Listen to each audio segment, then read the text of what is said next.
Naopara doctors ক্লাবের পরিচালনায় মাওলানা আশেক ইলাহীর আয়োজনে শঙ্করপাশা মাধ্যমিক বিদ্যালয়ের মাঠে আজ শুক্রবার এক ফ্রি মেডিকেল ক্যাম্প অনুষ্ঠিত হয়। ক্যাম্পটি উদ্বোধন করেন বিশিষ্ট সমাজসেবক নওপাড়া ডক্টরস ক্লাবের সভাপতি ডাক্তার মোশারেফ হোসেন। এ সময় উপস্থিত ছিলেন শঙ্করপাশা মাধ্যমিক বিদ্যালয়ের সভাপতি মাহমুদুর মোল্লা, প্রতিষ্ঠা প্রেসিডেন্ট ডাক্তার মোশারেফ হোসেন, উনি কিছুদিন দেশের বাইরে ছিলেন। এলাকার বিশিষ্ট সমাজসেবক মাওলানা আশেক ইলাহী, সেবা প্রদান করেন doctor Ayub Ali, doctor SM. ফেরদাউস শান্ত। আমাদের সহায়তা করেছেন, আমি সবাইকে আমাদের তরফ থেকে ধন্যবাদ জানাই।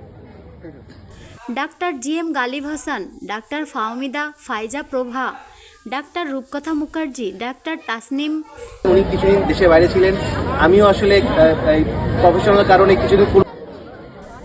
Doctor Tasnim Maisha Nairita, doctor Sheikh Sumaiya. 500 রোগীকে ওষুধসহ চিকিৎসা সেবা প্রদান করা হয়। আলমিনের আমরা শুকর আদায় করি, আলহামদুলিল্লাহ। খাস করে আমি আজকে নওপাড়া ডক্টর ক্লাবের সহযোগিতায় আজকে যে আমরা এই রোগীদের চিকিৎসার জন্য একটা ব্যবস্থা করতে পেরেছি, আমি আমার অন্তরের স্থল থেকে আমি এই ক্লাবের লোকদেরকে, আমি এই ডাক্তার সাহেবদেরকে আমি আমার অন্তর থেকে ধন্যবাদ জানাই এবং এদের দোয়া করি যাতে আল্লাহ তাআলা এদের এই খেদমতকে আল্লাহ তাআলা যেন কবুল করেন।